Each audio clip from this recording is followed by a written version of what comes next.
All right, earlier today, the CEOs of NPR, PBS appeared before lawmakers on the newly formed doge subcommittee, hoping to shore up more of your hard-earned tax dollars. Needless to say, there was plenty of fireworks. Take a look. First of all, I do want to say that NPR acknowledges that we were mistaken in failing to cover the Hunter Biden laptop story more aggressively and sooner. Do you believe that America is addicted to white supremacy? I believe that I tweeted that, and as I've said earlier, I believe much of my thinking has evolved over the last half decade.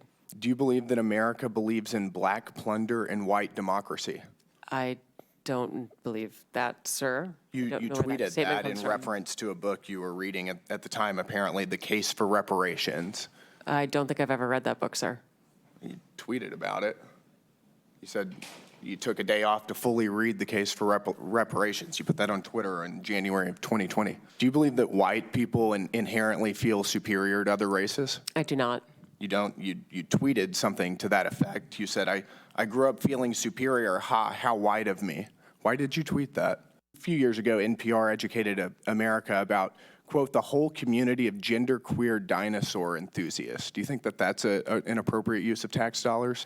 Your health advisor at NPR also stated in an interview that, quote, fear of fatness is more harmful than actual fat. Would you like to explain how fear of fatness is more harmful than actual fat? That's an editorial at NPR. I am not familiar with the editorial, and I don't believe that was published during my time here. It's called Diet Culture is Everywhere. Here's how to fight it. Do you think that that's an appropriate use of taxpayer dollars? I think any reporting on health is an appropriate use of taxpayer dollars, yes. Has Miss Piggy ever been caught trying to funnel billions of dollars in government contracts to herself and to her companies? How about Arthur the Aardvark? Has he ever fired independent government watchdogs who are investigating his companies? You believe your reporters are fair? You said they're fair and they're working at it. I believe that they work to be every day, sir. They're non-biased. And yet, you have the voter registration issue. I mean, we're all human beings. We're all going to see through the world through a certain lens. And are you aware of any Republicans, any registered Republicans in your newsroom? I couldn't say registered, but I know we have conservatives in our newsroom, yes. Okay, so the recent registration, when it was looked at, 87 Democrats and 0 Republicans registered. I found that very concerning, Yeah, sir. I would. Not even 40 to 30 or 50 to 20, 87 to 0. I don't even know how to react to that.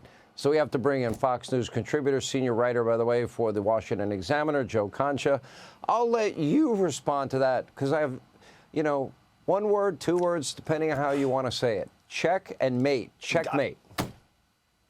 Yeah, I feel like asking a question or two, which is, how did somebody not pull a fire alarm or call 911? Because I've never seen such a blowout on Capitol Hill like that before. I mean, it was just generally hilarious, Sean, to hear Catherine Mayer say her past statements and social media posts, some of which that were just read there during that montage, had no bearing whatsoever on NPR's editorial decisions. I mean, go listen to NPR for 3 minutes. Trust me, you'll have a decidedly different opinion. And if any of the folks from Doge are watching this, and we're watching today, Elon, if you're looking for some waste that could be really easy to cut, look no further than, MS NPR or MS PBS. And as you just showed, Sean, its CEO, Catherine Maher, it was a human Chernobyl on Capitol Hill today. I mean, the fact that during the Biden years, it really was. You almost felt sorry for her, almost. But during the Biden years, NPR, here's one example. They stopped its tradition, 50-year tradition, of reading the Declaration of Independence on Independence Day. That's nice, right? Instead, they decided that having a discussion on how Thomas Jefferson and the Declaration of Independence were actually racist, they thought that was a better idea. I mean, Mayer alone, she called President Trump a racist, a sociopath during the 2020 election, all while sporting a Biden for president hat. It's on social media. You could go see it. So at this point, if she keeps this up, if the CEO of PBS keeps this up, they'll both be co-hosting The View by next week. And the big question here in the end, why should even one American taxpayer dollar be given to PBS or NPR? Because according to Pew Research, the audiences at NPR and PBS are among the most liberal in America. Nearly 3/4, for example, of NPR's and PBS's audience describe themselves as consistently liberal. Almost no conservatives watch. So, what's the old slogan here? Fair and balanced doesn't exist there. So I say make PBS and NPR be solvent on their own, just like every other news outlet. They've been around, at least NPR has, for 55 years. The government does not need to hold their hand and give them money anymore. So the whole community of genderqueer dinosaur enthusiasts, fear of fatness is more harmful than actual fat.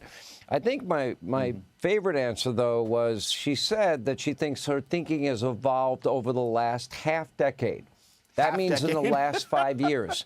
Okay, that means the person that believed America's addicted to white supremacy, the person that believed that America believes in black plunder and white democracy, the case for reparations, which she put out there, and that white people inherently feel superior to other races.